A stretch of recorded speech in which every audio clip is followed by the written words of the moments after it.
Terima kasih Bu Berta. Iya. Dan terima kasih juga untuk Ibu Pendeta Niat Atisai untuk kesaksiannya. Terima kasih Bu Putri, Bu Stella sudah berdoa. Dan shalom bagi kita semua. Shalom. Baik, terima kasih untuk kesempatan ini. Saya juga boleh sebentar, suara saya jelas ini? Jelas, jelas Pak Oh, James. jelas ya. Ya. Baik, terima kasih.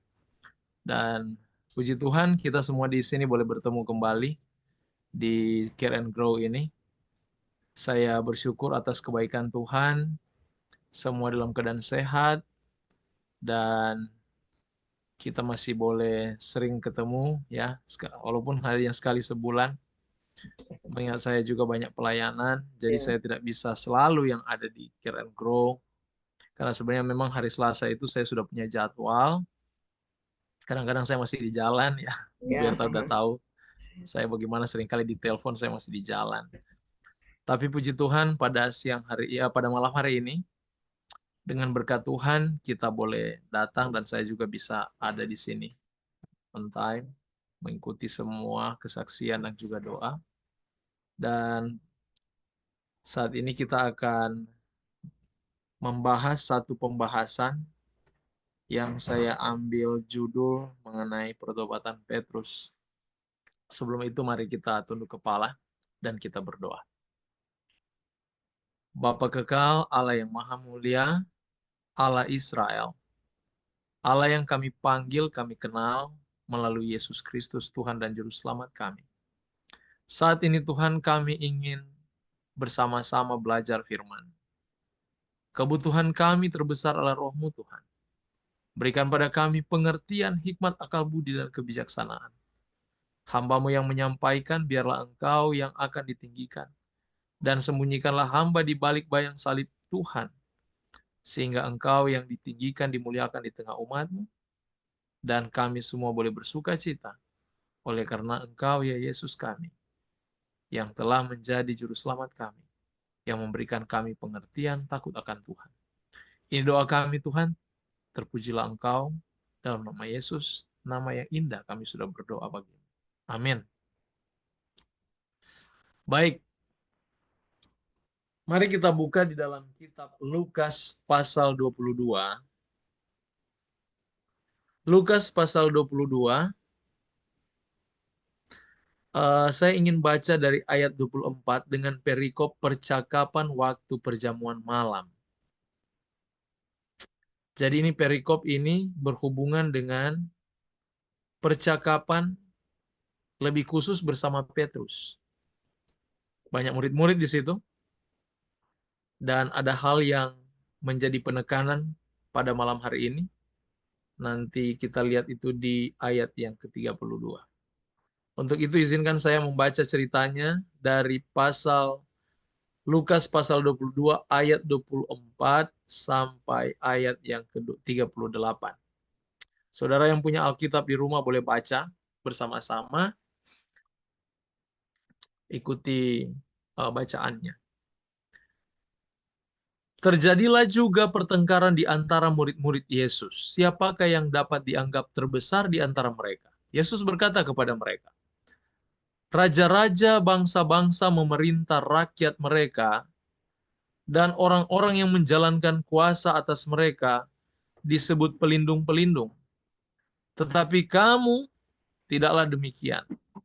Melainkan yang terbesar di antara kamu hendaklah menjadi sebagai yang paling muda, dan pemimpin sebagai pelayan.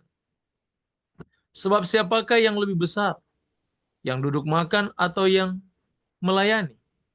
Bukankah dia yang duduk makan? Tapi aku ada di tengah-tengah kamu sebagai pelayan.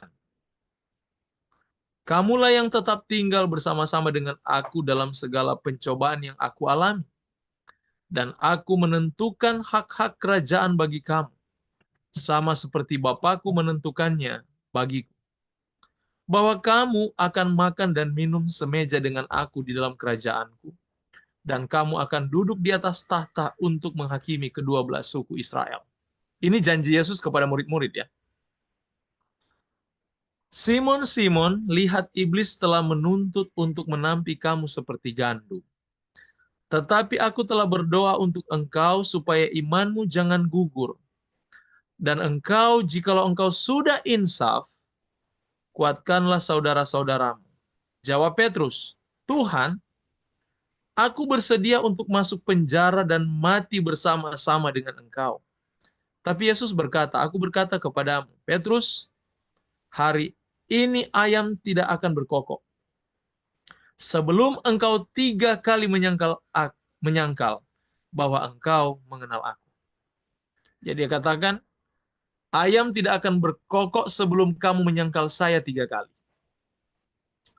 Lalu ia berkata kepada mereka, ketika aku mengutus kamu dengan tiada membawa pundi-pundi, bekal dan kasut, adakah kamu kekurangan apa-apa? Jawab mereka, suatu pun tidak. Katanya kepada mereka, tetapi sekarang ini, siapa yang mempunyai pundi-pundi hendaklah ia membawanya. Demikian juga yang mempunyai bekal dan siapa yang mempunyainya, hendaklah ia menjual jubahnya dan membeli pedang. Sebab aku berkata kepada kamu bahwa nas kitab suci ini harus digenapi. Ia akan terhitung di antara pemberontak-pemberontak, sebab apa yang tertulis tentang aku sedang digenapi. Kata mereka, Tuhan, ini 2 pedang. Jawabnya, sudah cukup. Saudara perhatikan cara Lukas mencatat. Dia gabungkan peristiwa sehubungan dengan cerita pertanyaan siapa yang terbesar. Ada murid-murid kan yang datang. Kalau Matius dia pisahkan cerita ini. Matius dia menceritakan kondisi ini waktu murid ibu dari Yohanes dan Yakobus meminta kedudukan.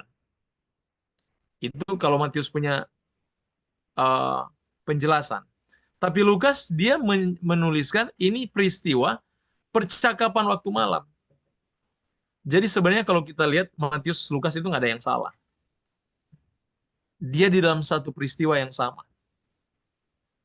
Cuma Matius dia buat penjelasan dengan ada pertanyaan dari orang tua dari Yakobus dan Yohanes. Nah, sekarang sesudah mereka minta itu, Yesus jelaskan, kalau kamu jadi hamba, kamu mau jadi terbesar, kamu harus jadi hamba. Dan datang kepada Petrus, dia tahu karakter Petrus ini. Petrus ini bukan karakter yang, saudara tahu Petrus punya karakter ini orang yang meledak-ledak dan orang yang suka cari perhatian. Jadi lihat aja kita ya, kalau sifat kita suka cari perhatian, itu Petrus punya otak itu. Dia suka dijulu, dia suka diperhatikan, dia suka, dan menonjol sekali orang ini. Paling menonjol. Dan Yesus tahu, tidak mungkin orang seperti ini bisa jadi pemimpin. Yang digambarkan Yesus, pemimpin itu harus menjadi hamba. Petrus itu nggak mau jadi hamba, saudara. Karakter Petrus, dia tidak mau menjadi hamba.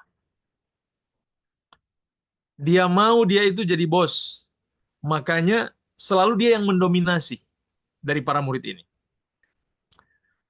Dan Yesus dari cerita ini, dia sambung. Langsung dia tunjuk ke Petrus. Simon, Simon. Lihat iblis telah menuntut untuk menampi kamu seperti gandum. Tapi aku telah berdoa untuk engkau, supaya imanmu jangan gugur.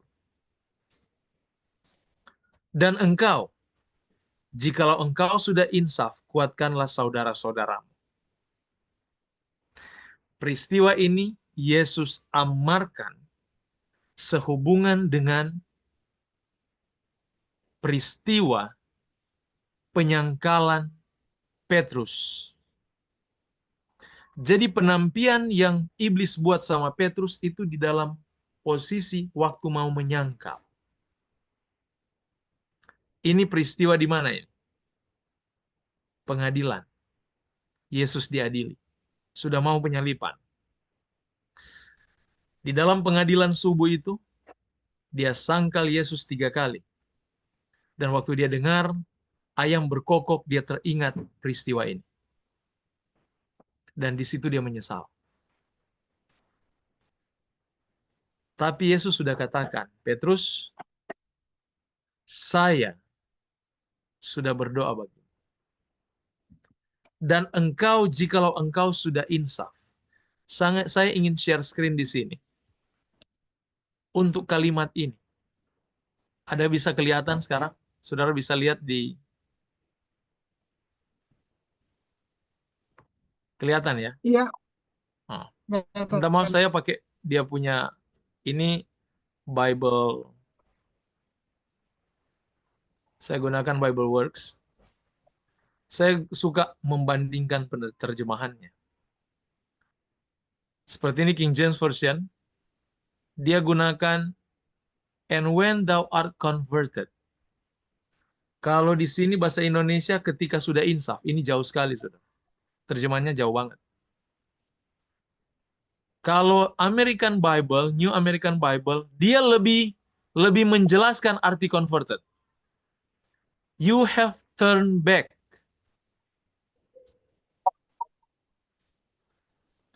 Kalau New American Standard, you have turned again.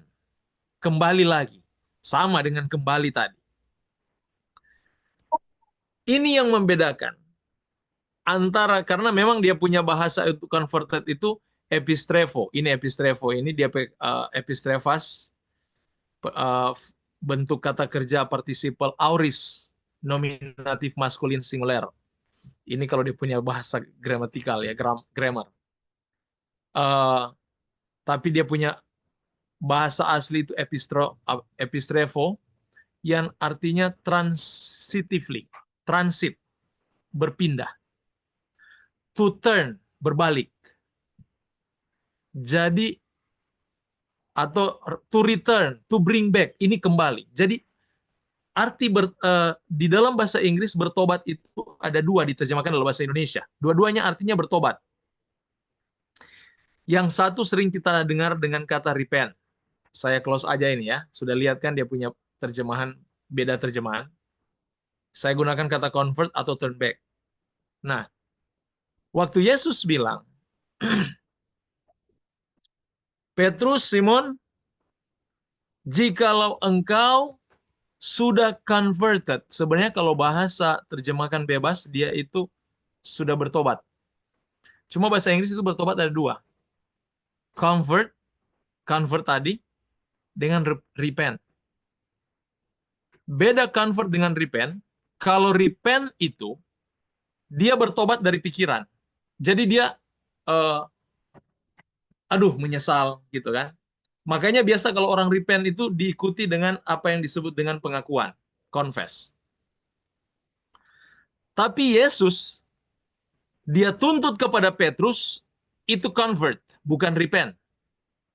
Convert itu berbalik arah. Bukan hanya berpikir untuk bertobat, tapi meninggalkan kesalahan. Dan perhatikan Yesus bilang, kalau kamu sudah berbalik, itu saya gunakan bahasa terjemahan yang New American Bible tadi. Kalau kamu sudah berbalik arah, turn back, dia bilang, kuatkanlah saudara-saudaramu. Coba saudara perhatikan, Yesus punya pengertian mengenai bertobat, turn back itu. Kalau saya mau tanya di sini, pengertian kita mengenai bertobat itu bagaimana? Kalau seumpamanya James mencuri, bertobat menurut saudara apa? Bagaimana tindakan? Kalau saya seorang pencuri, di dalam pengertian saudara bertobat itu bagaimana? Tidak mencuri lagi. Tidak mencuri lagi. Betul tidak? Iya. Dan banyak orang seperti itu dia punya stigma. Jadi kalau kita suka jelekin orang, bertobatnya bagaimana? Berkati orang itu, jangan cerita jelek, cerita berkat aja buat dia. Cerita berkat, berkati mereka. Saya mau tanya, habis saudara berkati ada jelek lagi nggak? Ya Bisa. kalau nggak sadar sih Pak, kalau Bisa. lupa biasanya normal. Ini masalahnya. Ada di situ dia punya titik. Yang sebenarnya di dalam terjemah, yang sebenarnya dalam pengertian Yesus, bukan begitu. Perhatikan ayat ini. Kalau engkau sudah bertobat, kita gunakan bahasanya ya. Kalau kamu sudah bertobat, kuatkanlah saudara-saudaramu. Saya mau tanya, kapan Yesus bertanya kepada Petrus sehubungan dengan pertobatan? Karena peristiwa kan, Petrus menyangkal Yesus, betul tidak? Sekarang untuk mengesahkan pernyataan ini, peristiwa di mana Yesus memperjelas pertobatan Petrus, sehingga dia katakan, kuatkanlah saudara-saudaramu. Ada enggak, saudara? Coba bayangkan, ada di mana peristiwa ini? Setelah kebangkitan Yesus, Yesus menemui Setelah murid-muridnya. kebangkitan Yesus, apa Yesus bilang? Yang sampai Gembalakanlah kali kepada itu. Bapa, apakah Sama mengasihi tidak dia aku? punya kalimat? Amin. Iya. Saudara perhatikan. Sekarang saya mau tanya, waktu pengungkapan Yesus, kalau kamu sudah bertobat, apakah Yesus katakan, Petrus, jangan kamu sangkal saya lagi ya? Itu yang Yesus bilang? Bukan. Yesus bilang apa? Apa kamu mengasihi aku? Saudara lihat konteks Yesus di sini. Dia bukan bilang kalau kamu mencuri, jangan mencuri lagi ya. Tidak. Dia bilang kalau kamu mencuri, berbalik cintai saya. Itu yang dia tuntut kepada Petrus. Jadi cinta kepada Tuhan lebih tinggi daripada usaha meninggalkan dosa. Amin. Ya. Semakin kita berusaha meninggalkan dosa, semakin besar dosa itu mengikat kita. Semakin kuat dia mengikat kita. Saudara lihat? Makanya saya bertanya di sini, berapa di antara saudara yang sudah punya komitmen meninggalkan dosa tapi selalu lakukan dosa yang sama? Karena kita salah bertobat. Stigma bertobat kita meninggalkan dosa, bukan berdamai dengan Yesus. Itu masalahnya. Sebenarnya dalam pandangan Yesus, berdamai dengan Tuhan itu kuasa untuk dapat meninggalkan dosa. Sekarang, kalau saya berusaha untuk tidak mencuri lagi, yang ada saya akan fokus dengan tidak mencuri, yang ada saya mencuri terus. Tapi begitu saya mencintai Yesus, saya terbenam di dalam kasih Kristus, saya merasakan cinta Yesus. Waktu saya mau mencuri, saya terbayang dengan pencurian itu, Yesus mati. Ada kuasa lagi saya mencuri? Tidak ada, saudara. Karena saya lebih cinta Yesus daripada pencurian itu. Ini maksud Yesus. Makanya Yesus tidak bertanya kepada Petrus, Petrus, kamu kamu tidak menyangkal saya lagi? Atau dia katakan, Petrus, jangan kamu menyangkal saya lagi ya. Dia tidak lakukan itu. Lihat perempuan waktu mau dilempar dengan batu, apa pernyataan Yesus kepada perempuan itu? Pergi dan kamu tidak akan buat dosa lagi. Sebenarnya bahasanya itu go and sin no more. Itu bahasa kepastian. Karena perempuan itu, waktu dia berterima kasih sama Yesus, dia dilepaskan, dibebaskan dari penghukuman. Cintanya itu tergugah. Jadi hatinya itu digugah dengan kasih Kristus. Gugahan hati ini yang direspon Kristus. Yesus buat kepastian. Pergi, kamu tidak akan berbuat dosa lagi. Kenapa? Dan itu Maria Magdalena kan dia. Kenapa dia tidak berbuat dosa lagi? Karena Yesus sudah tahu cintanya kepada Yesus itu sudah besar. Sampai Yesus buat kepastian seperti itu. Roh Kudus dapat memetraikan setiap hati kalau cintanya kepada Tuhan sungguh-sungguh. Dan ingat, Yesus katakan, dari buahnya lah engkau akan mengenal mereka. Bukti cinta kita kepada Tuhan adalah penurutan. Bukti cinta kita kepada Tuhan, kita akan mampu meninggalkan dosa. Tidak akan. Tidak ada orang yang bilang, oh saya cinta Yesus, dan tapi dia lakukan dosa terus. Saudara, saya mau katakan, penipu dia. Dia cinta Tuhan dengan perasaan. Hanya perasaannya aja yang jalan. Jadi dia itu ditipu oleh perasaannya sendiri. Orang yang cinta Tuhan, hanya dia yang mengerti dan memahami betapa dalam kasih Kristus, sehingga dia akan merasa jijik dengan dosa. Jadi bukan berarti kita mengasihi Tuhan dan kita masih berada dalam dosa. Itu penipuan paling besar. Tidak ada orang cinta Tuhan dan dia masih melakukan dosa. Tidak ada. Siapa yang katakan? Yohanes. Coba buka dengan saya dalam kitab 1 Yohanes. 1 Yohanes pasal 4, apa dia katakan di sana? 1 Yohanes. 1 Yohanes pasalnya yang keempat. Coba perhatikan. Ayat yang ke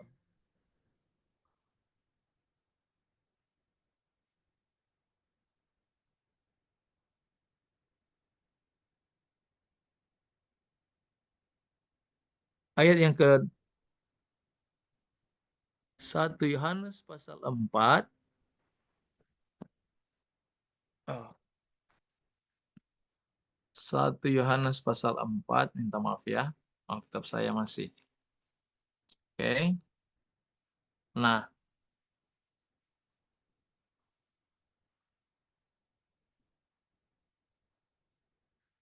mengenai kasih.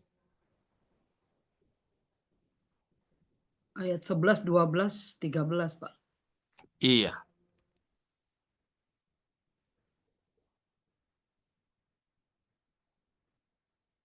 Ayat 10. Ayat 10 ya. Inilah kasih itu, bukan kita yang telah mengasihi Allah, tapi Allah yang telah mengasihi kita dan yang telah mengutus anaknya sebagai pendamaian bagi dosa-dosa kita. Lihat itu, dia menjadi pendamaian bagi dosa kita.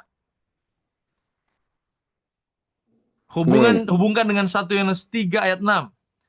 Karena setiap orang yang tetap berada di dalam dia, tetap di dalam siapa?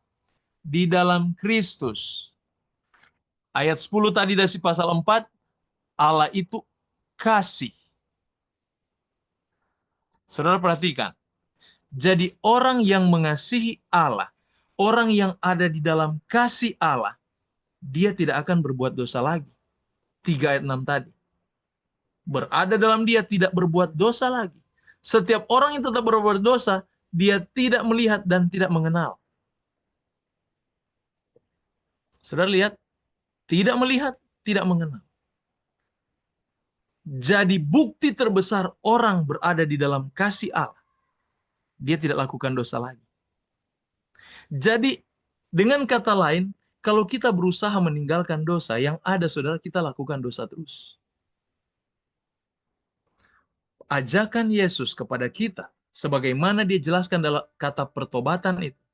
Pertobatan itu dia bilang sama Petrus, kalau kamu sudah bertobat, kamu sudah berbalik. Jadi yang Tuhan maksudkan bukan masalah, Tuhan sudah tahu dia akan menyangkali Tuhan. Tapi Tuhan tidak bilang kalau kamu sudah selesai menyangkal saya, tidak begitu Tuhan bilang. Tapi kalau kamu sudah berbalik, artinya kamu kembali mencintai saya. Dan ungkapan itu diulangi Yesus ketika di Galilea. Petrus, apakah kamu mengasihi aku? 3 kali dia tanya. Karena 3 kali juga dia disangkali kan. 3 kali dia tanya cinta itu. Dan dia lanjutkan, gembalakanlah domba-domba. Pelihara saudara-saudara itu. Nyatakan cinta itu yang engkau miliki dari saya kepada orang lain. Jadi penginjilan itu, Injil itu, kabar baik itu adalah refleksi cinta kita kepada Tuhan, refleksi kasih Allah di dalam hidup kita.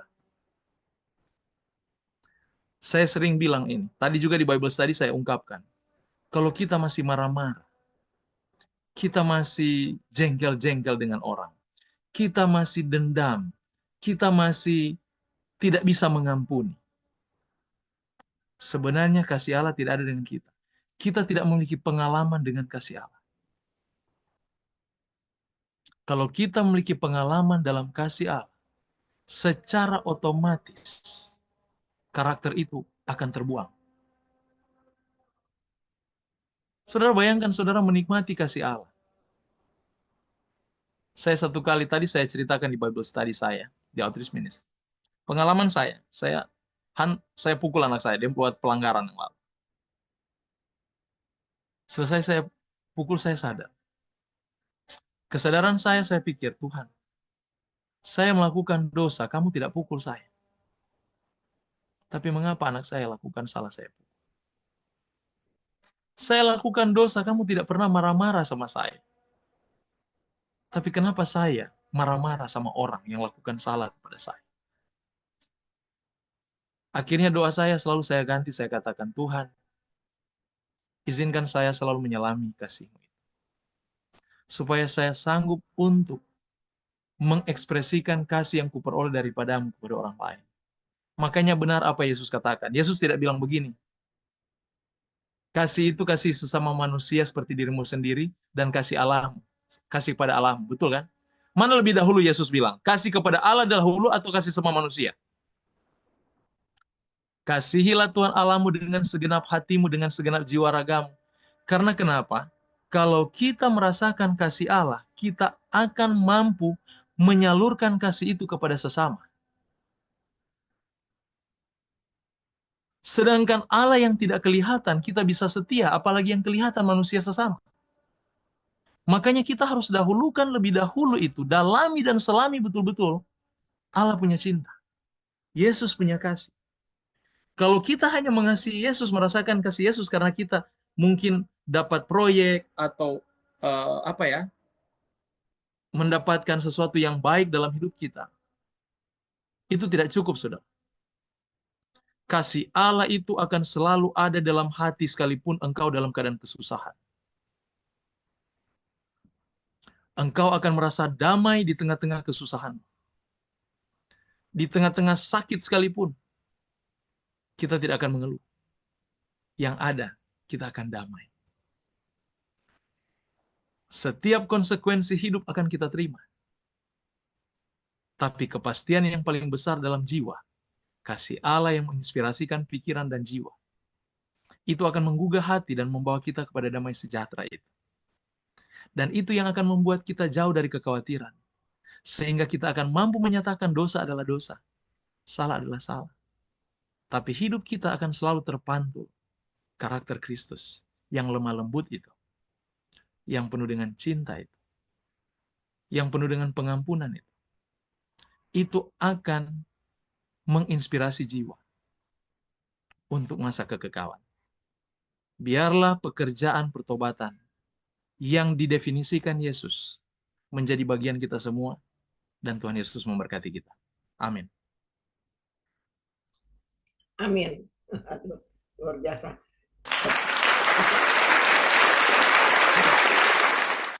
Sorry Pak Andre, nggak usah gituan. Nah, apa namanya? Saya mungkin langsung ini saja ya. Langsung sediakan waktu untuk Bapak Ibu untuk mungkin ada feedback atau ada perlu penjelasan lebih dalam atau ada pertanyaan yang sehubungan dengan topik kita pada malam ini. Silakan Bapak Ibu. Bu Putri? Ya, shalom Pak James. Suara saya terdengar, Bu Berta? Dengar. Terdengar, Bu Stella. Bagus kok. Baik. Begini Pak James, waktu Tuhan ketemu Petrus di Galilea yang dia tanya sampai 3 kali, itu kan sebenarnya Tuhan bilang pada Petrus, apakah kau mengasihi aku? Terus Petrus jawabnya, aku mengasihimu secara filial, jadi dengan persaudaraan. Terus ditanya lagi, aku mengasihi Tuhan dengan Sturgio atau apa yang pokoknya artinya bahwa Petrus mengasihi Tuhan sebagai saudara, sebagai teman, sebagai sahabat. Sampai akhirnya ketika Tuhan tanya, apakah kamu mengasihi aku dengan kasih agape? Baru Petrus jawab, iya, saya mengasihi Tuhan dengan kasih agape. Jadi Tuhan itu tunggu kasih agapenya Petrus. Seperti itu. Ini yang saya pernah baca ya Pak James. Maaf kalau saya salah. Yang saya maksudkan, kenapa kita, kan Tuhan kalau Tuhan iyalah, Tuhan kan luar biasa bisa kasih agape kepada kita.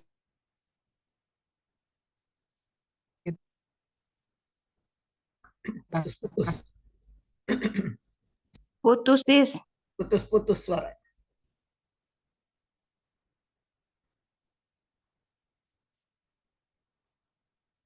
Ya, Putri. Pertanyaannya. Ya, close kamera aja.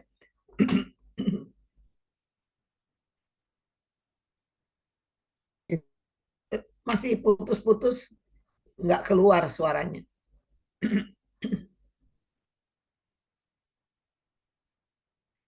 Kira-kira kalau hilang ya?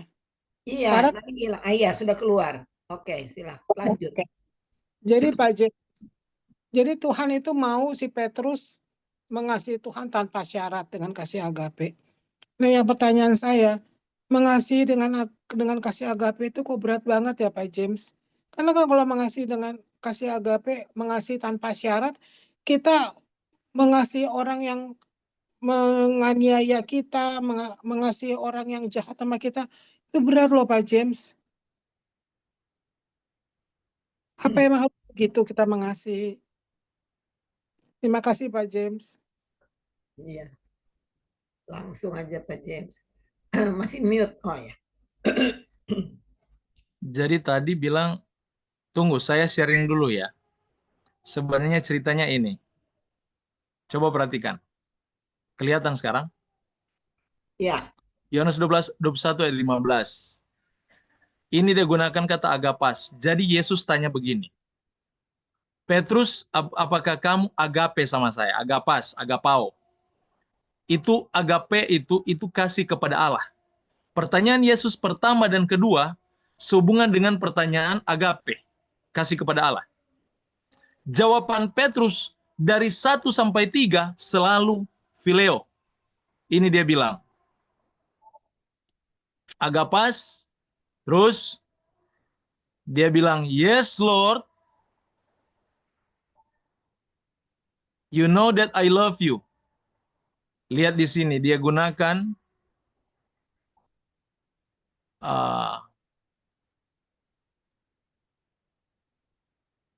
agapas, me, pleon, autofind, kurie, kurios, Lord. Nai, yes, kurios. Baru itu, perhatikan ini. Lihat ini, philo. Ini saya punya tanda sini, lihat ya. Philo, dia jawab itu dengan kasih phileo, kasih sesama saudara. 3 kali pertanyaan Yesus, ayat 16 sekarang. Ayat 16, sama. Dia kata agapas, dia balas dengan mana itu? Yes, Lord, You know. nai kurie, o, aidas, oti, philo. Phileo lagi. Sampai 3 kali. Ayat 17. Ayat 17, pertanyaan Yesus bukan lagi pakai, apakah kamu agape sama saya? Agapos. Agapes. Dia gunakan kata phileo. Lihat ini. Do you love me? Simon, Simeon. Phileis me. Dia langsung tanya bukan lagi agape, tapi phileo. Jadi, 2 pertanyaan pertama yang Yesus tuntut dari Petrus sehubungan dengan kasih kepada Allah. Petrus, apakah kamu mengasihi aku seperti mengasihi Allah? Petrus bilang, ya Tuhan, aku mengasihi kamu seperti mengasihi saudara. Kedua kali. Petrus, apakah kamu mengasihi aku sama seperti mengasihi Allah? Ya Tuhan, aku mengasihi kamu seperti mengasihi saudara. Akhirnya yang ketiga Yesus bilang, Petrus, apakah kamu mengasihi saya seperti mengasihi saudara? Ya Tuhan, saya mengasihi kamu seperti mengasihi saudara. Coba perhatikan. Ada dua yang mengikuti jawaban ini. Yang pertama waktu Yesus bertanya, apakah kamu mengasihi saya seperti mengasihi Tuhan Allahmu? Dia bilang, iya Tuhan, saya mengasihi kamu seperti saudara. Tuhan bilang, gembalakanlah domba-dombaku. Dan ingat, domba-domba yang dia gunakan di sana, domba lamb, domba kecil. Saya sudah tidak buka lagi. Sebentar, saya mau buka lagi ya. Itu domba kecil, dia punya terjemahan, the lamb. Nanti pertanyaan ketiga waktu dia bilang, gembalakanlah dombaku, itu bukan domba kecil lagi, domba besar. Karena kenapa? Yang pertama, agape, pasangannya itu domba kecil. Yang kedua, agape, pasangannya domba kecil. Yang ketiga, phileo, pasangannya domba besar. Saudara tahu maksud Yesus di sini kepada Petrus? Dan ini yang akan saya jelaskan sehubungan pertanyaan Ibu Putri. Jadi sebenarnya kalau mengasihi Allah, bukti kita kasih kepada Allah, kita akan treatment orang atau kita akan memperlakukan orang. Sebagaimana saudara, coba saudara lihat kalau seorang gembala, mana yang saya mau tanya sekarang? Mana saudara punya, kalau saudara seorang gembala ini, yang akan saudara lebih perhatikan? Domba kecil atau domba gede? Domba dewasa? Kecil. Jadi ini berpasangan. Kalau kita mengasihi Allah, orang lain kita akan kasihi sama seperti kita mengasihi domba kecil. Itu sama kita mengasihi diri kita sendiri. Itu bahasa lainnya. Kalau kita rujuk kepada pernyataan Yesus, kasihlah Tuhan Allahmu dengan segenap hatimu dan kasihlah sesama manusia. Jadi dua pertanyaan Yesus, kasihi Allah, pasangannya apa? Hargai orang, kasih orang sama dengan mengasihi domba kecil. Jadi lebih sayang. Tapi kalau kita mengasihi Tuhan itu, Yesus sama dengan mengasihi saudara, kita akan mengasihi orang sama dengan orang-orang dewasa, domba besar. Jadi dia punya kesetaraan akan seperti bagaimana ya? Sensenya berbeda. Tapi intinya yang menjadi pusat pemberitaan Kristus kepada kasih Allah dulu. Jadi kalau Ibu Putri bilang sulit kepada orang lain, jawabannya hanya satu. Kasih kepada Allah belum matang. Itu. Kalau kasih kepada Allah sudah matang, kita sudah paham betul. Dan kita sudah mengalami sungguh-sungguh. Makanya saya bilang, kalau kita hanya mengalami kasih kepada Allah itu hanya sekedar, oke, saya disembuhkan atau saya dapat sesuatu yang mungkin dapat proyek atau dapat uang besar, saudara, itu belum cukup. Karena kasih kepada Allah sebagaimana murid-murid, mereka pun siap memberikan nyawa mereka untuk orang lain. Saudara lihat itu? Kasih kepada Allah, mereka tidak lagi memandang harga diri mereka. Itu bukti terbesar. Kalau kita masih mempertahankan harga diri, kasih kita itu hanya kasih perasaan. Tetapi pikiran kita, jiwa kita tidak terbawa dengan kasih itu. Makanya kita hanya sampai di lagu. Kita menyanyi, oh Tuhan Yesus, saya mengasihimu. Yesus, ku mengasihi. Kalau hanya sampai di situ, saudara, setan juga bisa menyanyi seperti itu. Kita umat Kristen dipanggil bukan seperti itu. Kita betul-betul dipanggil untuk menjadi sama dengan Dia yang mengasihi, sanggup mengampuni. Karena kuasa itu, Yohanes 1:12, kamu akan diberikan kuasa sebagai anak-anak Allah. Kalau kita terima Yesus. Arti terima Yesus, kita mengasihi Yesus. Yohanes 1:12. Jelas itu dia punya ungkapan. Jadi sebenarnya kita orang Kristen, umur yang Tuhan berikan kepada kita, sejauh kita hidup, adalah umur untuk mendalami kasih Allah dalam hidup. Sampai kasih itu sempurna di dalam tabiat kita. Amin. Karena pencapaian itu yang Yesus tuntut. Hendaklah kamu sempurna karena Bapamu di sorga adalah apa? Sempurna. Itu nggak tawar-tawar, saudara. Ya, amin. Nggak bilang, oh saya masih manusia pendeta, jadi ya saya masih begini. Ya masih begini, neraka punya itu, saudara. Nggak suka. Kalau hanya sampai situ pikiran kita. Alkitab tidak dapat ditawar. Kasih Yesus itu mutlak mengubah orang. Amin. Bukan hidup dalam dosa dan perasaan kita bermain seolah-olah kita diampuni. Makanya, tapi berkali-kali bikin sakit hati orang. Saudara bayangkan, berapa orang Kristen seperti itu? Mempermalukan Tuhan. Kita diajak untuk memiliki kasih itu. Dan kita mampu untuk praktekkan itu. Kemampuan itu bukan dari usahamu, kata Efesus. Itu datang dari anugerah Tuhan. Dan anugerah itu hanya kita miliki kalau kita sungguh-sungguh dengan Dia. Jadi mungkin itu yang bisa saya jawab, Ibu Putri. Bagi Baik, saya, terima kasih dengan banyak. apa yang Yesus ajarkan, tidak ada yang sulit. Malah kita orang Kristen itu dipermudah, bukan dipersulit. Baru nama Injil, ada Injil permudah, persulit orang.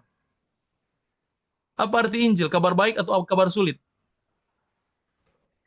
Injil itu adalah kabar baik, kabar mudah, kabar gampang.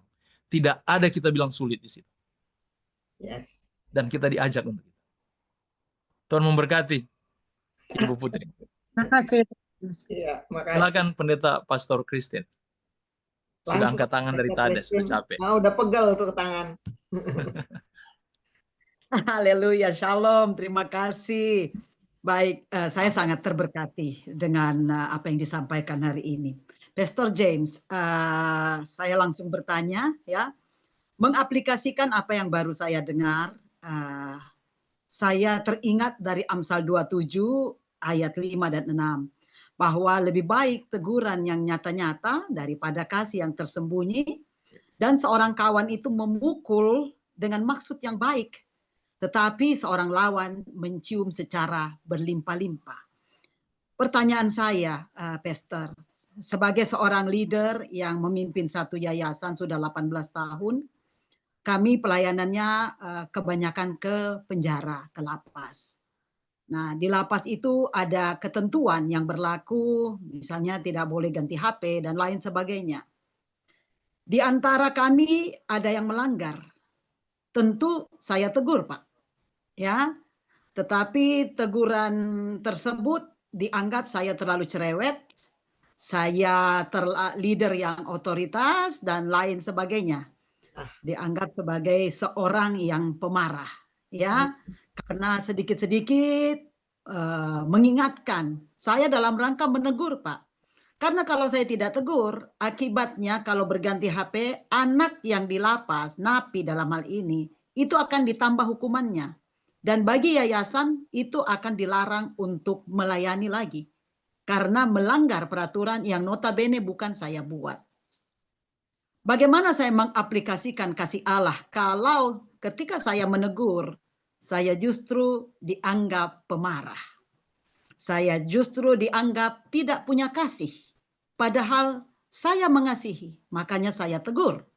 Apakah kasih saya salah, Pak, dalam hal ini? Itu yang pertama, Pak. Yang kedua, tadi Bapak bilang, kalau seorang gembala lebih sayang mana? Domba kecil atau domba besar? Bapak jawab bahwa domba kecil. Kalau Bapak tanya saya bilang saya mengasihi semuanya. Karena di mata Tuhan, Tuhan tidak melihat besar kecilnya kita, lemah kuatnya kita. Dia mengasihi kita dengan sepenuh hati, Pak. Tolong saya dijelaskan, Pak, tentang hal ini ya, bahwa menurut saya Allah itu tidak membeda-bedakan. Dia mengasihi kita semua.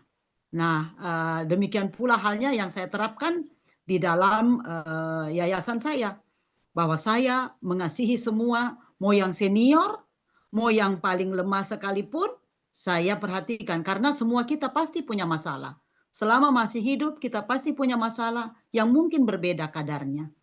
Mohon saya dijelaskan tentang pendapat Bapak tadi bahwa lebih mengasihi domba yang kecil. Thank you.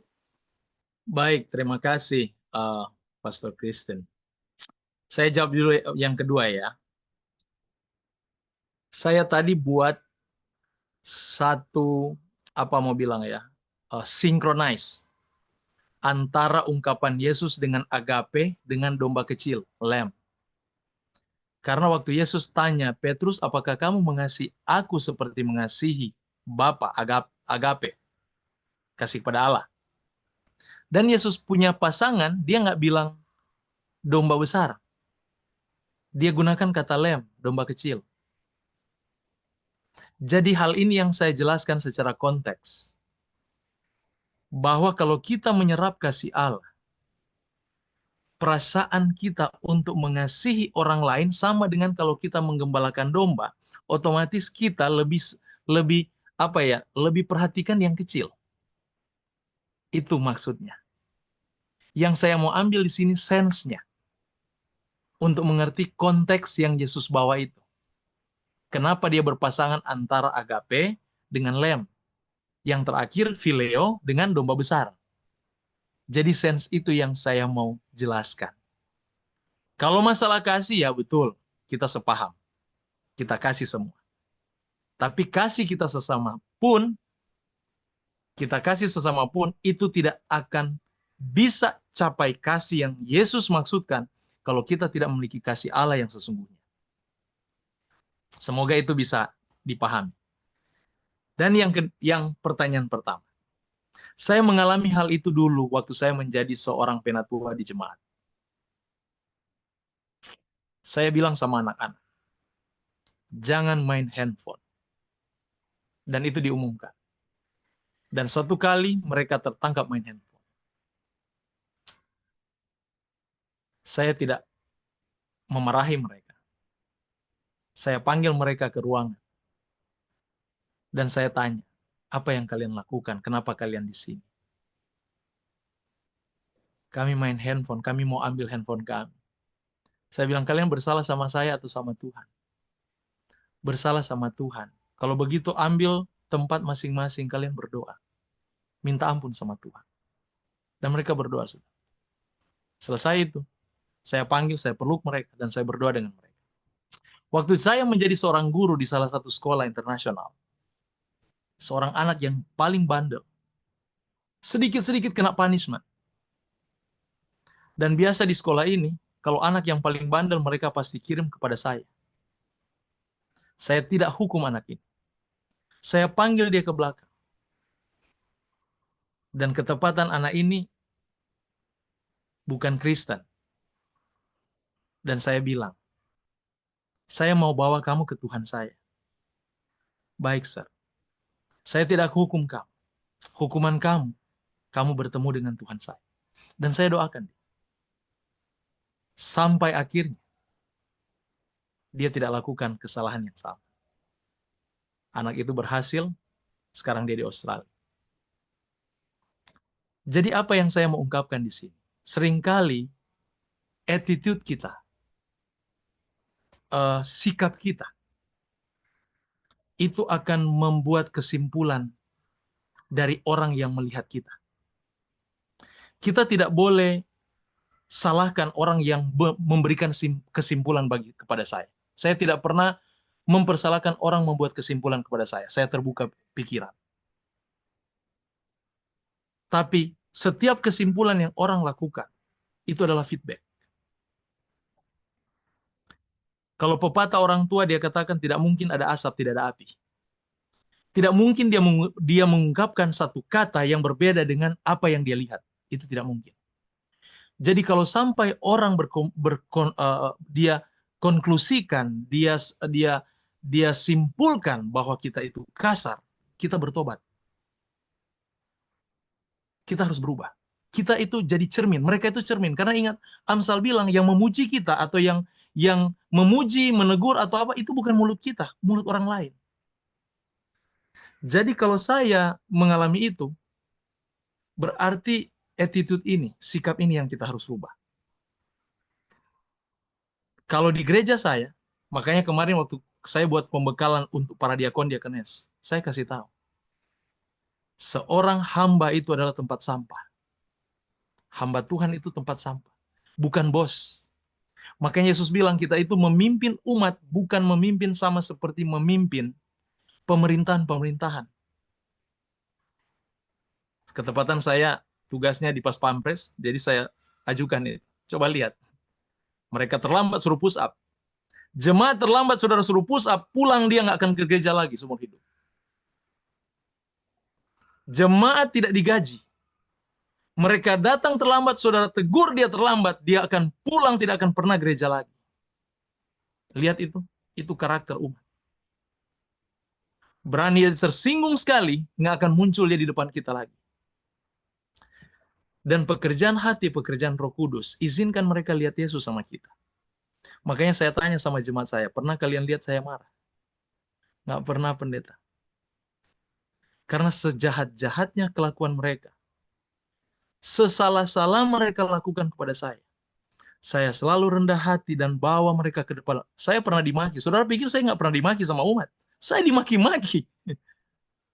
Saya diam dan mendengar makian itu seperti memakan coklat, saudara. Pendeta babi, bobe, badudu, semua dia ngomong. Saya biarkan. Itu kesimpulan. Tapi sementara itu saya berdoa, doa saya, Tuhan berikan saya kerendahan hati.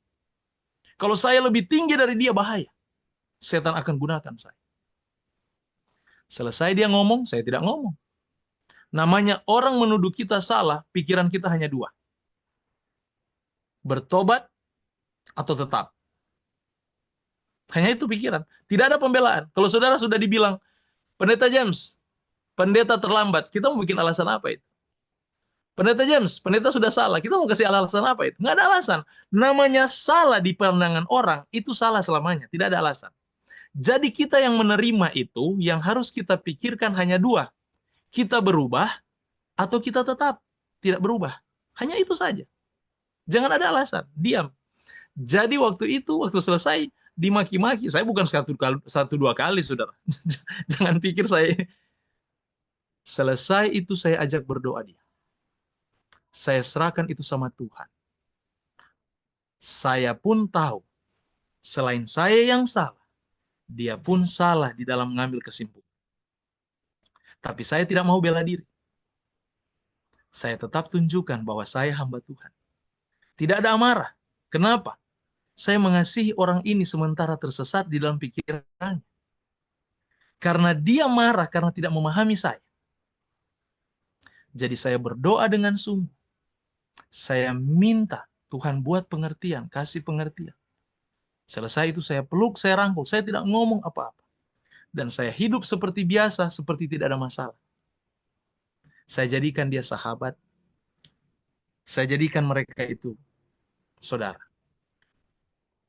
Jadi kadang-kadang attitude kita yang membuat orang jadi kesimpulan yang salah. Seringkali ada baiknya kita pemimpin jangan banyak ngomong. Lebih baik diam. Dan dengar. Jadi kalau masalah yang Pastor Christian alami, ada baiknya orang ini dipanggil pribadi, berdoa dengan dia, dan kasih pengertian. Kalau dia tetap lakukan itu, minta izin dengan rendah hati. Karena ini masalah aturan, bukan aturan kami di gereja bilang, tapi aturan di penjara. Bisa-bisa karena bapak kami atau ibu kami tidak bisa lagi masuk. Jadi dengan hormat, dengan kerendahan hati. Saya ingin berdoa supaya berikut berubah. Kalau dia masih belum berubah, tinggalkan. Minta dia jangan ikut dulu. Tapi dengan rendah hati kita ngomong. Tolong Bu, Pak. Ini bukan hanya masalah Bapak. Ini masalah kami semua. Kalau kita bicara dengan lemah lembut dan rendah hati, mereka akan paham. Sekaligus kalau boleh panggil kepala penjara, jelaskan ke dia. Dan itu selalu kita selesaikan dengan doa. Jangan pernah lepas dari doa. Karena masalah hati itu masalah Kristus, bukan masalah kita. Makanya saya orangnya cuek. Orang mau marah nggak pusing. Itu masalah dia. Dia kan ambil kesimpulan. Sama dengan kita khotbah begini. Saya tidak pusing saudara mau terima apa yang saya sampaikan. Karena ini sifatnya informatif. Banyak orang salah belajar. Ketika dia dengar tersinggung, dia marah pendetanya. Aku bilang ini orang nggak tahu belajar. Belajar itu berarti kita itu menerima informasi dari orang yang tahu informasi. Dan kita pengkaji. Kita bisa terima, bisa kita tolak. Kan begitu sifatnya. Tapi banyak umat begitu dapat, responnya lain. Pendetanya yang dimarahin. Aku bilang kadang-kadang orang ini aneh. Tapi nggak apa-apa. Otak mereka hanya sampai situ. Kita yang lebih pintar, kita harus mengerti. Masa kita yang mahasiswa, Terus kita yang diajarin. Kasarnya begitu ya. Artinya kita yang lebih tahu, kita yang lebih rendah hati, kita lebih paham Tuhan, kita harus lebih lebih rendah hati dan arahkan mereka sama seperti mengarahkan domba-domba. Mungkin itu, Pastor, yang bisa saya bagikan di sini. Terima kasih. Ya. Bagaimana, Pastor Christine? Sudah oke? Ya. Ya, terima kasih buat penjelasannya. Ya, saya bersyukur karena tadi ditutup dengan ini. Persoalan itu bukan ada di gereja, itu kita berhubungan dengan pemerintah. Ya, dalam hal ini penjara. Nah, kalau pelanggaran itu kan setiap pelanggaran pasti ada konsekuensinya. Nah, konsekuensinya bisa berakibat di dua pihak, baik kepada yang napi maupun kepada kami. Jadi dalam hal inilah saya menegur.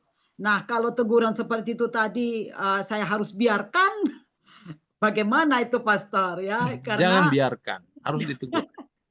sudah saya tegur, tapi tidak mau minta maaf. Pokoknya Tidak sampai apa-apa. kapan pun nggak minta maaf. Nggak apa-apa ya, Pastor. Dia mau minta Bagian saya maaf hanya menegur, tidak ya. dibutuhkan.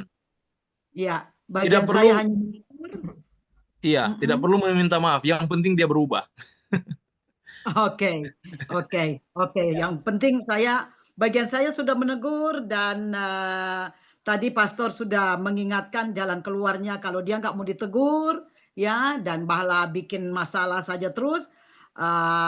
Lebih baik saya cut untuk tidak lagi melayani, ya. Iya, Jadi melayani penjara tidak lagi. iya, saya damai sejahtera untuk melakukan itu. Terima kasih banget buat masukannya, sangat-sangat menguatkan saya. Tuhan Terima berkati, kasih, Pastor Christian. Iya, Tuhan berkati. iya, terima kasih loh Pastor Christine. Sambil menunggu mungkin ada lagi yang mau nanya, saya juga diberkati sekali dengan penjelasan sehubungan dengan pertanyaan Pastor Christine, karena itu juga yang dialami dan memang ternyata ya perlu lagi lebih rendah hati. Jadi benar-benar dapat teguran dan terkoreksi atas sikap pribadi yang harus berubah. Ya, kita dulu yang kayaknya harus berubah. Ya, benar. Terima kasih tuh masukan tegurannya. Baik, Pak Iwan, silakan Pak Iwan. Tadi ada Pak Alfonso juga, Kak Ika. Tadi ada Pak Alfonso juga. Iya, tapi udah turun raise hand-nya. Ya, gimana bisa dilanjut saya? Ya, silakan Pak Iwan. Bagus suaranya. Pastor Jim, aduh, kelihatannya saya pangling ini bukannya tambah gemuk ya? Pengaruh kamera kali. Juga. Fresh. Saya tadi, Pastor Jim, saya pendapat dengan Pastor Christine ya. Itu membuat marah gitu ya. Mungkin teman-teman di grup ini sudah pada tahu ya, dulu saya memberikan kesaksian ya. Jadi intinya aja ya Pak Jim ya, saya to the point aja ya. Ya. Saya udah menjalankan perintah atas Roh Kudus untuk berpuasa. Sampai saat ini saya berpuasa Senin Kamis sudah 7 tahun 6 bulan saya udah berpuasa. Pastor 3 kali.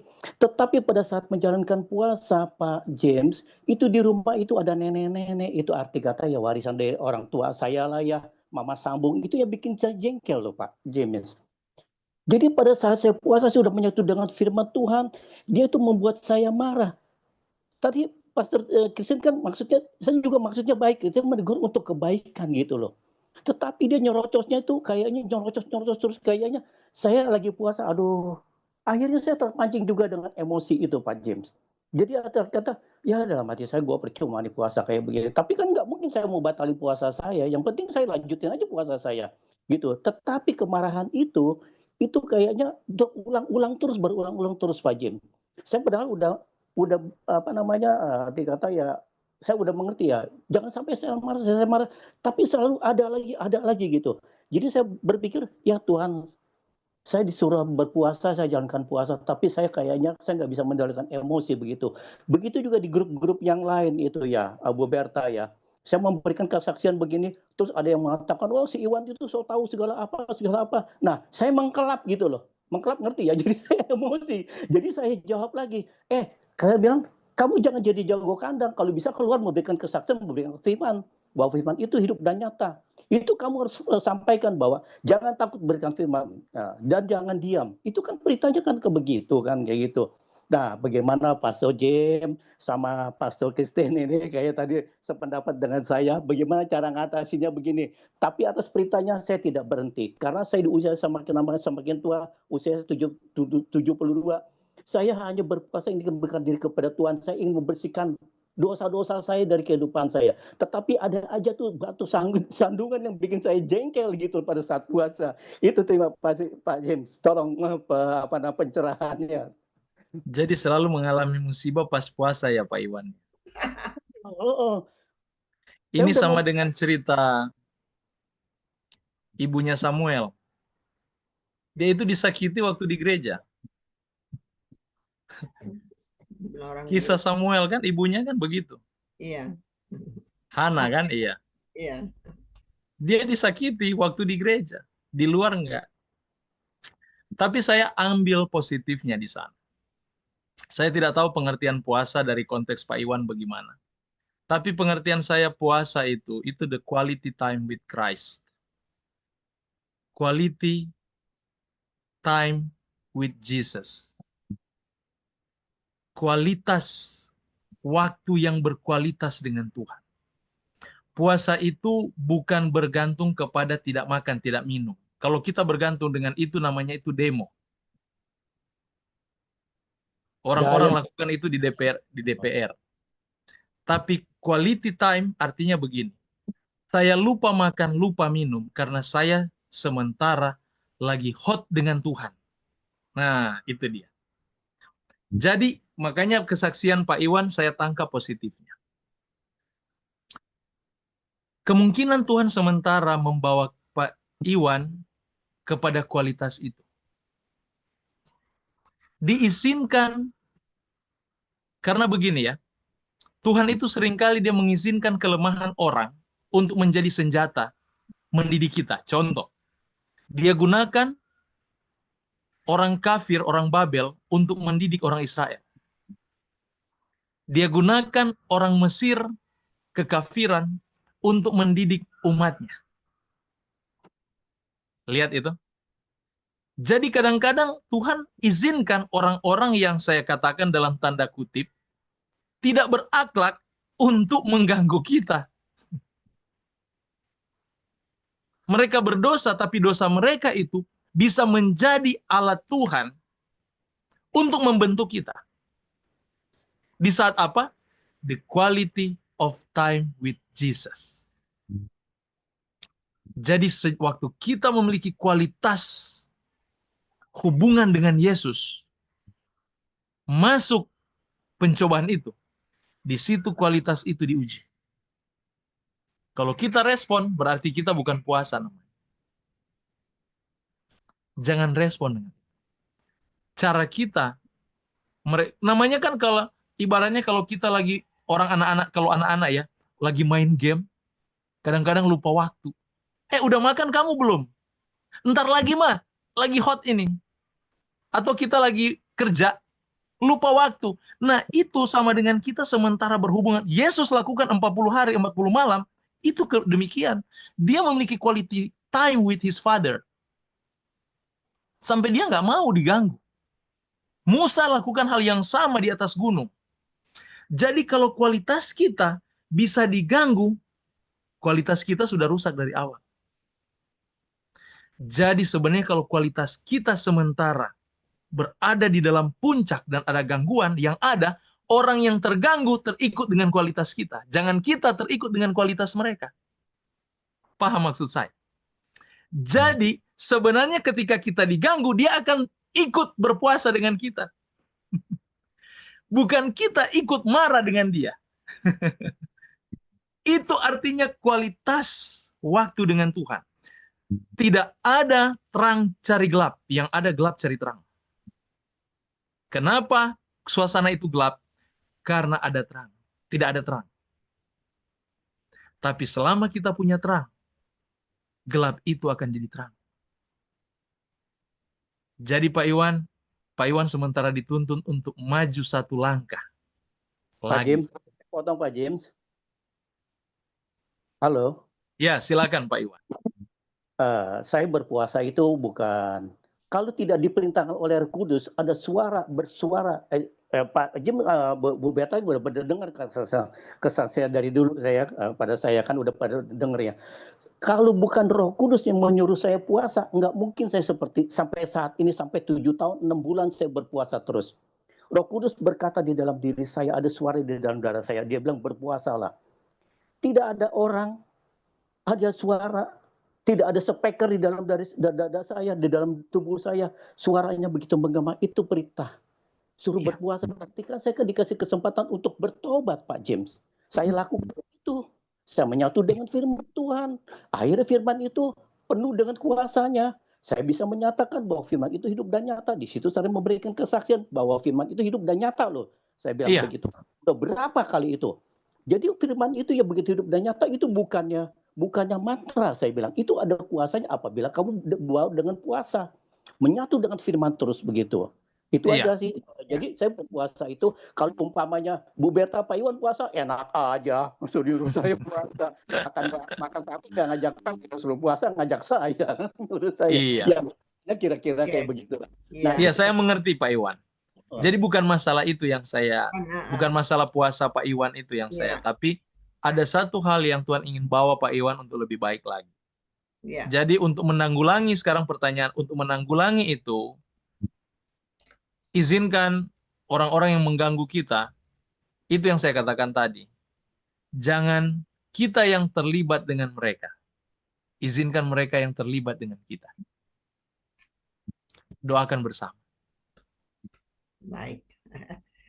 Terima kasih Pak Iwan. Tuhan berkati. Tuhan berkati. Makasih Pak Iwan. Saya mau kasih kesempatan Pak Alfonso. Pak Alfonso jadi mau bertanya? Ya, Bu. Oh iya, silakan Pak Alfonso. Makasih Bu Berta. Saya off cam lagi karena sinyalnya nggak begitu bagus. Dimaklumi Pak, silahkan. Selamat malam Pastor James. Selamat malam Pak Alfonso. Halo Pastor. Ya, selamat malam. Shalom. Mungkin gangguan signal internet di sana. Begini Pastor James, ada 2 aspek yang mau saya sampaikan sehubungan dengan tema malam hari ini. Yang pertama sebetulnya di luar konteks, tapi saya mau pengen tahu soal penyangkalan Petrus. Petrus ini bisa dikatakan adalah leader dari seluruh muridnya Tuhan Yesus, dan pasti dia sangat mengenal Tuhan Yesus itu. Dan saya pikir dia sudah memang betul-betul terujilah bagaimana sikap dia. Tapi kenapa terakhir waktu dia menyaksikan penyaliban Kristus, dia menyangkal Tuhan Yesus itu? Jadi pertanyaan saya, apa faktor yang menyebabkan Petrus menyangkal Tuhan Yesus? Apakah dia seperti kita sekarang ini yang mudah goyah ketika sikap kita di awal mengenal Yesus, terus ada pertanyaan, Tuhan kok disalibkan? Nah, sehingga itu yang membuat kita goyah. Apa begitu nggak perasaan Petrus yang menyangkal Tuhan Yesus saat itu? Terus yang kedua, aspek yang kedua yang kaitannya tadi dengan kasih Allah. Saya bisa memahami itu, kita sering berubah-ubah. Kasih kita diperhadapkan kepada banyak masalah atau persoalan kecil atau besar. Nah, pertanyaan saya yang kedua itu adalah begini, Pastor James. Bagaimana sebenarnya sikap kita untuk mendalami kasih Allah itu di dalam kehidupan kita, supaya kita bisa menyatakan kasih yang berkualitas itu tadi. Terima kasih. Itu aja, Pastor James. Terima kasih.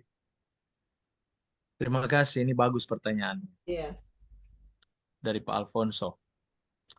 Yang pertama, ini ini yang saya paham ya dari pertanyaannya. Apa yang mengakibatkan Petrus, Yudas bisa mengkhianati Tuhan? Yang mengakibatkan mereka bisa mengkhianati Tuhan karena karakter yang mereka tidak sadari dan tidak mau tobatkan. Contoh Yudas. Yudas ini, dia itu memang orangnya, kelemahannya itu cinta uang. Makanya Yohanes catat kan, dia itu sering ambil uang jemaat. Itu Yudas. Jangan heran kalau dia bisa jual Yesus. Karena Ya. itu karakter yang dia tidak tobatkan. Dia tidak pernah serahkan itu sama Tuhan. Dia itu greedy, tamak. Sekarang datang pada Petrus. Petrus punya karakter ini. Dia itu, kenapa dia kasih nama Petrus? Saudara, Yesus tidak pernah kasih nama Petrus dia. Baca baik-baik kitab Yohanes. Dia itu dikasih nama Kefas. Coba buka dalam kitab Yohanes, waktu dia dipanggil. Yohanes pasal 1. Coba ayat 41-42. Ayat 42. Ia membawanya kepada Yesus. Yesus memandang dia dan berkata, "Engkau Simon, anak Yohanes, engkau akan dinamakan apa? Kefas." Artinya, dalam bahasa Yunani, Petrus atau Patros itu artinya batu berguling. Tahu nggak, di dalam istilah bahasa Yunani, untuk kata Petrus ini, orang yang tidak punya prinsip. Batu berguling. Kalau dia lihat di mana banyak orang, di situ dia nempel.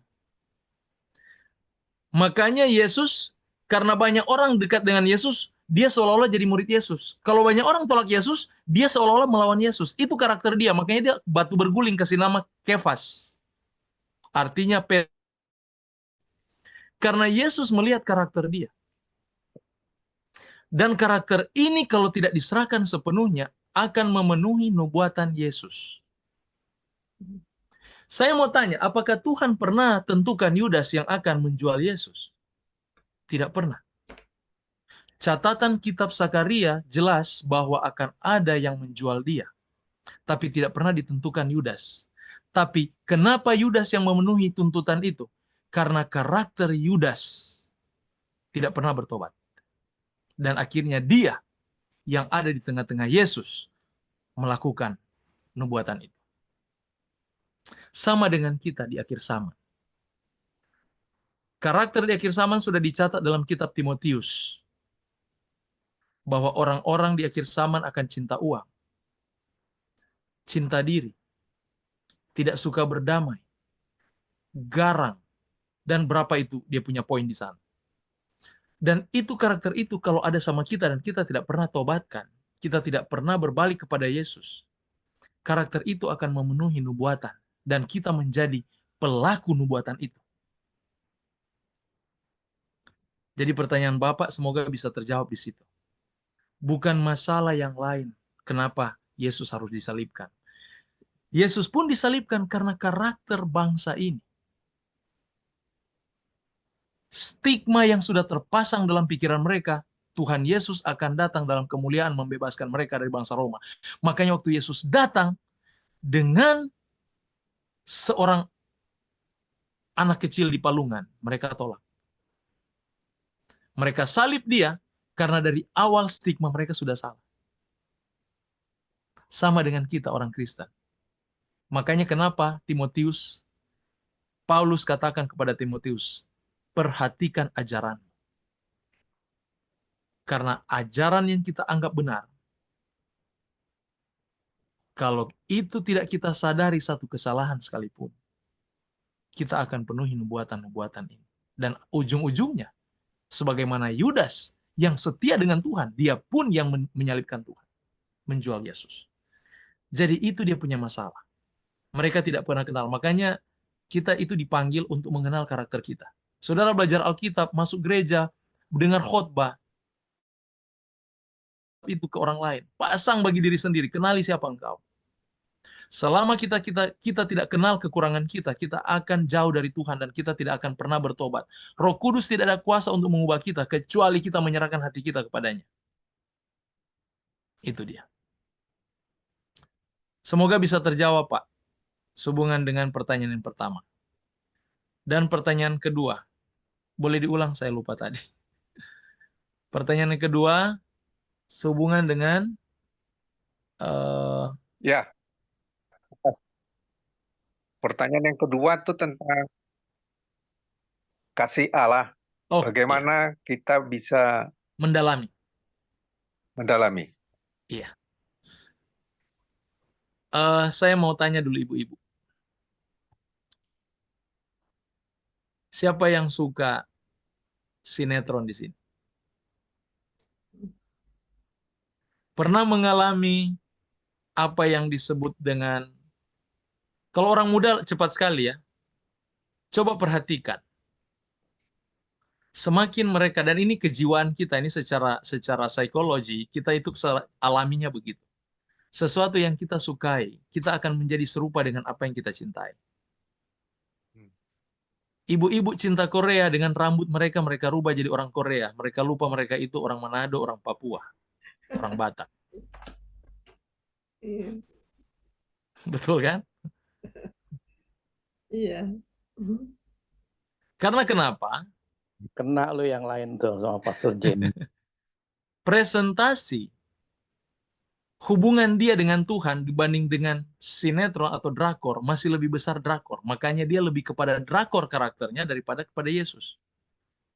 Jadi sebenarnya logikanya gampang kita dapat. Bagaimana kita bisa dalami Yesus? Lebih banyak duduk berasing dengan Tuhan sendiri. Jadi kita buat presentasi, kita lebih banyak duduk berasing dengan teman-teman atau berasing dengan Tuhan. Kita lebih banyak berasing dengan Facebook, dengan chatting, atau berasing dengan Alkitab. Itu pertanyaan dulu. Karena di presentasi yang paling besar yang mempengaruhi jiwa kita, di situ kita akan diubahkan. Jadi kalau kita setengah-setengah dan lebih besar ke drakor, akhirnya kita ke gereja dengan gaya orang Korea. Kita tidak ke gereja dengan gaya Kristus. Bisa paham maksud saya? Dan ini kejiwaan kita yang Tuhan mengerti. Makanya dia bilang, tinggal dalam aku. Kata tinggal itu gunakan kata dwell. Artinya bermukim. Saudara tahu arti bermukim? Tidak ada pilihan lain selain Yesus dan Yesus. Jadi semakin dia duduk di kaki Yesus, mendalami Alkitab, dia berdoa, begitu dia keluar dari ruangan itu, dia akan dipenuhi dengan lagu sukacita. Sampai dia mau dengar lagu lain, dia nggak matching lagi. Dia akan lebih menyukakan hatinya dengan lagu-lagu cinta kepada Tuhan. Orang berbicara dengan dia diam, tapi dia penuh dengan doa. Karena kenapa? Sense of Christ ada dengan dia. Jadi kalau bagaimana mendalami, sebenarnya mendalami itu mudah. Presentasi aja di mana kita lebih dekat. Kepada Tuhan atau kepada dunia. Kalau waktu kita lebih banyak di mall, ya otomatis kita jadi orang mall. Bukan menjadi orang rohani. Itu masalahnya. Tapi kalau kita kualitas kita dengan Tuhan lebih besar, kita ke mall pun, mall itu jadi gereja kita bikin. Sudah lihat? Itu sudah secara alami berjalan seperti itu. Dan itu tidak dibuat-buat. Makanya Yesus bilang, orang yang tinggal dalam aku dalam dia, mereka akan berbuah banyak. Buah yang dimaksudkan Yesus itu Roh Kudus, buah roh. Orang sudah kacau di mall, saudara damai sejahtera. Karena kenapa? Sampai di mall, kita itu membawa Tuhan di situ. Itu yang dimaksudkan dengan mendalami dalam kasih Kristus. Semoga bisa terjawab, Pak Alphonse. Itu yang saya paham. Ya. Bagaimana Pak Alphonse, cukup ya? Terima kasih Pastor, luar biasa. Tuhan berkati Pak Alphonse. Iya ya, luar biasa hari ini, malam ini kita banyak belajar. Dan mungkin saya, iya nih, Bu Agatha dari Belanda, kelihatan ya, udah selamat malam open. Bapak Ibu semuanya, selamat sore. Ya, luar biasa Pak James ya, Pastor James. Saya maaf terlambat masuknya. Saya hanya mendengar sedikit rangkuman dari Pak James dan pertanyaan-pertanyaan dari para peserta. Wow, luar biasa. Saya belum pernah mendengar orang yang se-humble Pak James yang dibilang pendeta itu tong sampah. Waduh. Luar biasa. Saya harus banyak belajar dari Pastor James. Bu Berta, apa ada rekaman atau kita bisa lihat dari YouTube khotbahnya Pak James bagaimana? Saya sangat menyesal tidak Ya. mengikuti dari permulaan. Kebetulan di sini tadi ada nih Pak Andre nih katanya lagi recording. Nanti kalau udah ada rekamannya nanti saya Pak James juga ada di YouTube yang saya bisa lihat khotbah-khotbahnya, Pak James? Ada sih. Ada Bible study. Bible Ketika study. Ija James itu orang. Iya. Ada. Oh, nanti saya tanya Bu Berta atau Bu Berta Ya. bisa bagi linknya. Terima Ya. kasih Bu Agat. Tuhan berkati. Banyak terima kasih Pak James. Saya jadi terbuka ini mata rohani saya dan otak rohani saya. Itu betul Pak yang Bapak bilang. Kalau kita kebanyakan ke mall akhirnya kita jadi orang yang suka shopping. Saya dulu begitu Pak, tapi sekarang ya puji Tuhan ya, Tuhan Yesus merubah pelan-pelan karakter hidup saya. Amin. Dan maaf Pak, saya tidak suka nonton film drakor, tidak pernah mengikuti satu seri pun. I don't like that because kita sudah tambah lama tambah umur ya. Jadi kita harus siap siaga kalau Tuhan panggil kita sudah siap. Enggak, Tuhan tunggu dulu saya serinya belum selesai. Waduh, kita nggak bakalan bertemu Tuhan Yesus kali ya Pak ya. Oke, thank you so much Pak James. Tuhan berkati Bu Agatha. Iya. Sama-sama. Tuhan berkati. Semangat terus Bu Agatha juga ya. Iya. Thank you. Amin. Pak Andre. Ya, jadi saya mau kasih, sebenarnya waktu sudah lewat buat kita, tapi kelihatannya ini kita banyak belajar dan suka ya untuk lebih banyak belajar. Jadi kebetulan nih, mungkin bagi Bapak Ibu yang baru join terakhir-terakhir ini, mau saya kasih tahu Pak James adalah mentor kita dari Care and Grow. Ya, jadi sebulan sekali pasti akan ngajar buat kita tiap Selasa minggu kedua. Itu waktunya. Di dalam Zoom ini Bu Berta? Iya. Oh ya, nanti saya perhatikan dan saya akan on time. Terima kasih. Pak James juga ada Bible study sebenarnya sama harinya Selasa ini, tapi sebelum berapa jam sebelum itu, dari jam 3 jam setengah sebelum kita mulai 4 jam. Jam 2 di Jakarta. Jam 2 Jakarta. Tiap hari Selasa. Pak dari Manado, tinggal di Manado. Iya, saya lahir besar Manado memang. Iya. Marga aja Situmorang, yang Bapak Batak. Mama Manado. Jadi Batman ini. Setiap hari makan paniki, Kang. Dulu. Itu tidak boleh ya, Pak? Kita sebagai orang Kristen tidak boleh. Sonda. Tidak, maksudnya karena kita orang Kristen tidak boleh makan paniki, begitu? Nanti dia punya ada pendalaman-pendalaman khusus di dalam hal itu. Iya. Karena Tuhan juga tidak mungkin Tuhan biarkan kita. Iya. Kapan saya dapatnya itu khusus pelajar? Nanti kita buat serinya. Sebenarnya banyak seri-seri yang bisa kita. Oke. Thank you. Ya, ini saya kalau itu boleh dapat nomor HP-nya Pak James dari Bu Berta, boleh nggak? Iya. Boleh. Boleh. Bu Berta ada ya. Juga. Iya. Kenapa Pak? Ada juga Ibu Stella kan di Belanda. Stella. Di kota mana? Oh, saya lupa kotanya. Dia baru berangkat gitu. Ibu Putri Stella. Oh, bukan. Oh. Adik Ibu Krisya Subono. Ibu Krisya. Kakak iparnya Pak Subono. Mungkin lama di Belanda, iya. jadi enggak kenal, enggak tahu. Kalau orang Indonesia tahu. Karena dia di sana juga tanya gereja di sana. Nanti kita kontak-kontakan saja, Bu ya. Asal kotanya. Ya, saya juga mau gereja apa, Pak? Bahasa Indonesia atau gereja bagaimana? Kurang tahu dia lagi itu juga tanya untuk di sana. Oh iya, boleh kan? Ada di Zoom ini Bu Berta, Ibu Stella. Oh, enggak masuk dia. Nanti kita ininya ya, kita kasih info ya. Nanti. Oke, danke.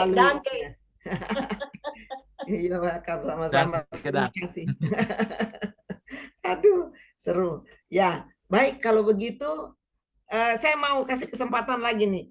Ini Pak Marwan udah senyum-senyum apa enggak? Sudah, iya. Pak Marwan Sinaga. Haleluya, puji Tuhan ya. Saya yang menambahkan, saya pernah membaca buku bahwa agape, kasih Tuhan itu dibagi 4. Satu, kasih agape, itu kasih yang tak terbatas, kasih tanpa batas. Kemudian kedua, kasih filia, itu kasih antara sesama. Lalu kasih eros, kasih berlain jenis. Yang terakhir kasih storge. Nah, itu kasih untuk saudara. Jadi kalau kasih yang agape itu memang itu kasih Allah sendiri. Nah, saya tadi amati di dalam Yohanes 21 ayat ke-17, waktu ketiga kali Yesus bertanya kepada Simon Petrus, dia merasa sedih katanya. Sedih ini saya menangkap seperti Daud. Waktu di Mazmur 51 ayat ke-19 dia katakan, korban sembelihan itu ketika hatinya hancur, ketika hatinya remuk, Tuhan tidak pandang hina katanya. Jadi saya melihat bahwa Petrus waktu sedih di ayat 17 itu, Tuhan melihat hatinya Petrus. Dia berarti sungguh-sungguh. Waktu bertanya pertama itu pasti si Simon Petrus itu gemetar ya. Karena baru menyangkal, baru berapa jam lah itu, berapa jam ya. Lalu Tuhan Yesus bangkit, lalu dia bertanya kepada Simon Petrus, Simon, Simon Petrus, apakah engkau mengasihi aku? Wah, mungkin kalau saya sebagai Petrus kali ya, deg-degan kali ya, baru menyangkal, Yesus bilang, apakah kau mengasihi aku? Yang kedua juga mungkin ya agak sedikit ini. Tapi yang ketiga disitulah dia hatinya remuk, sedih, hancur. Tuhan Yesus tidak pandang hina. Sehingga dia katakan, gembalakanlah domba-dombaku. Nah, jadi itu yang saya tangkap, jadi menambahkan tentang kasih Allah. Kasih Allah itu kasih tak terbatas. Kasih tak terbatas, kasih tanpa syarat. Walaupun kita sudah berdosa, waktu kita berdosa, tapi tetap dia mengasihi kita. Dalam Roma pasal 8, ketika kita berdosa, Tuhan mengasihi kita. Luar biasa Tuhan kita. Nah, saya pribadi ngalamin memang pertobatan itu, metanoia itu memang harus berbalik 180% dari kelakuan kita yang jahat di mata Tuhan. Tapi kita harus mengikuti dia. Nah, itu yang pertobatan seperti Petrus alami, seperti Daud alami. Itu yang saya tambahkan.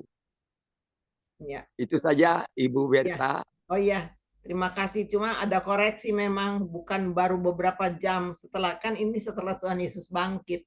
Baru ada pertanyaan itu yang kepada Petrus. Ya, mungkin hari ya.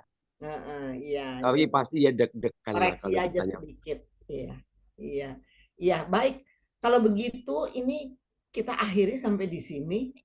Karena memang waktunya juga, mungkin jangan-jangan nanti Pak James masih ada pelayanan berikutnya. Ini sorry nih, udah tersita waktunya. Biasa waktu itu suka ada lagi, gitu ya iya, kan? Sudah enggak, padat nanti. Jadi memang full buat kita nih, luar biasa hari ini, banyak yang benar-benar kita dapatkan, dan terutama memang yang seperti dikatakan ya, seharusnya kita harus lebih mengenal lagi, rajin jadi ya, terus mencari, belajar. Nah, itu Bible study-nya lagi mesti terlewat. Dan memang perlu itu, sehingga kita tidak selalu masih digodai. Kita di sini kelihatannya bukan menuduh ya, bukan ya. Cuman memang siapa ya yang benar-benar mau ada usaha untuk mau lebih dekat dan lebih kenal, otomatis ya kalau memang udah kenal, kita pun kayaknya segan, kayaknya nggak tega, nggak sungkan gitu ya, masa mau bikin kesalahan gitu ya, bikin dosa. Aduh, rasanya sudah begitu besar ya pengorbanan, karya salibnya kalau kita lihat. Waduh, betapa ya. Jadi memang betul-betul marilah dengan melalui fellowship seperti ini yang selalu tiap minggu, tiap hari Selasa, memang diusahakan supaya selalu mendapatkan pembelajaran. Jadi tidak sekedar khotbah yang kalau misalnya yang sakit disembuhkan, itu yang spektakuler gitu, saya rasa kita bisa dapat ya, banyak YouTube juga sekarang. Tapi yang pembelajaran seperti ini, yang semacam barusan diberikan oleh Pak Pendeta James, diharapkan kita semua ada kerinduan untuk selalu belajar, sehingga kita akan lebih mengenal lagi Tuhan. Dan kita siap ya, karena kita terus berusaha bukan mau cari surganya, tempatnya, tapi supaya kita jadi layak, kita bisa menjadi mempelai Kristus, itu yang kalau saya lihat. Ya, jadi terima kasih untuk semua yang udah ada dari Australia. Oh ya, Australia nih, Sydney. Bu Cindy enggak ada ya, nggak mau bertanya. Dan semua yang dari luar ya. Itu juga Bu Agatha kalau mau tanya gereja juga di sana di Belanda itu Bu Pastor Christine bisa juga ngasih info kalau perlu. Oh iya, Gereja asal yang tidak jauh-jauh di selatan. Bu Agatha tinggal di mana ya di Amsterdam, Belanda? Bu Agatha Bu di Agatha di daerah mana di di Belandanya? Amsterdam, dekat Amsterdam, Bu Christine. Oh ya, Oh. banyak sekali di Amsterdam.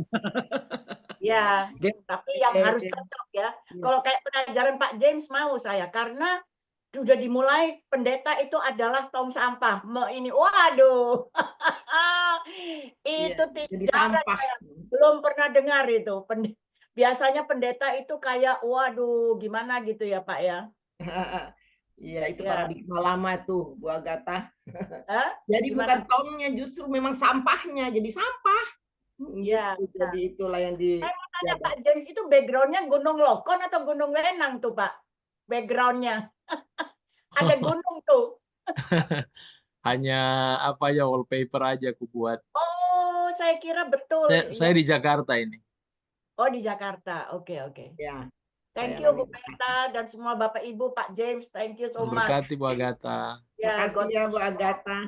Sampai minggu Ya. depan lagi kita ketemu. Baik. Dan demikian kita akhiri sampai di sini. Terima kasih terutama kepada Pak Pendeta James, semua orang yang betul-betul selalu tiap bulan ada bersama kita, dan itu yang sangat ditunggu-tunggu, dirindu-rindukan. Kayaknya jadi udah berapa lama ya James? Tahun lalu. Jadi ketemu baru sekarang ya di tahun 1 tahun yang enggak baku dapa. Oke. Baik, terima kasih dan kita akhiri dengan minta kesediaan Pak Pendeta James untuk tutup dan doa dan berkat. Silakan Pak Pendeta. Baik, saudara-saudara yang dikasihi Yesus, kita satu dalam doa.